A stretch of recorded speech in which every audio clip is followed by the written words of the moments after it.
And we have some breaking news at this hour. Tesla CEO Elon Musk posting on X with a pretty significant reversal. He posted, quote, "I regret some of my posts about President Donald Trump last week. They went too far," writes the Tesla CEO. Now, this coming after Musk deleted some controversial posts about the president over the weekend, including a call for his impeachment and also alleging President Trump's name appears in unreleased files related to the late sex offender Jeffrey Epstein. Now, he never provided evidence supporting that claim. Joining me now, Natasha Lindstedt, professor of government at the University of Essex. Professor, it's great to have you on with us again this morning. I mean, can we just go straight to your reaction? How surprised are you? Is this a groveling apology, clearly? I was really surprised. I was surprised at the speed with which Elon Musk folded.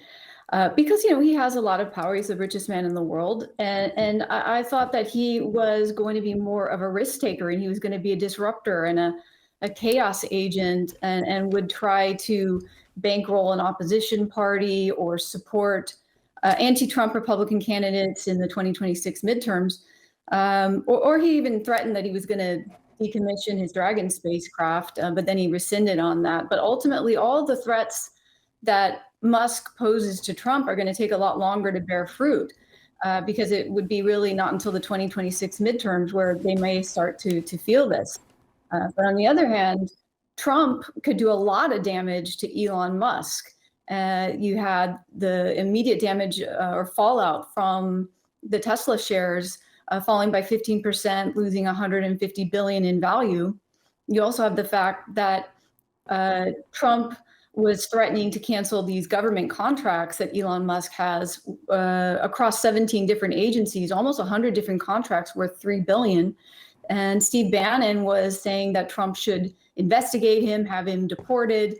So Trump was wielding a lot of power, and ultimately Musk decided to apologize, which is basically what happens every time someone who is interdependent with Trump within the Republican Party gets in a feud with Trump. They always capitulate at the end. Ron DeSantis did, Marco Rubio did, and Musk is doing the same.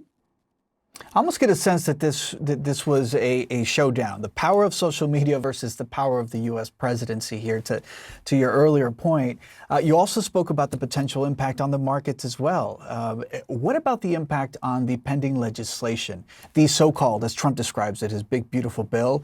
We know Elon has spoken out against it. Do you think his tone will change given what he just tweeted this morning when it comes to that legislation? I mean, it's a good point. I think Elon Musk doesn't like this bill in its current form. And I don't think he's going to start tweeting things supporting the bill in the form that it is. He's already done some damage by talking about the bill negatively, saying that it's going to add trillions to the debt, which it will. And he basically said on X that it was going to bankrupt the U.S. There are already Republicans within the Senate that don't like the bill the way it is, that are worried about how irresponsible it would be to keep the bill in its current form. So I don't know if this is going to be another arena of war of words going on, and I don't see Elon Musk doing a 180. But where he had done or had made an interesting tweet was he tweeted in support of Trump's handling of the riots or the protests, I should say, in Los Angeles. And said that he's doing a good job handling this. So he's tweeting other ways. He's finding other ways to support Trump, even if it is not on this big beautiful bill. No, that's a really good point too. When you look at his support on social media for the president's response to the Los Angeles demonstrations here, perhaps we should have seen this coming. But still, to what you said at the top, it is incredibly surprising. Finally, if you could just perhaps explore how Trump still relies on Musk, however. Well, I mean, they are intertwined in many ways because of some of the things I outlined, because of these government contracts that Elon Musk has, and because Elon Musk has invested so much in these space projects. But I think ultimately where Trump relies on Musk is that he is hoping that Musk is not going to use the power of social media to undermine him, to undermine future policies, future agenda that Trump has. And because Elon Musk has over 220 million followers on X, I mean, he can do a lot of damage to Trump by shaping narratives in ways that will make it more difficult for Trump to get bills passed, or will sort of have Republicans really doubting some of the key policies that Trump wants to move forward with.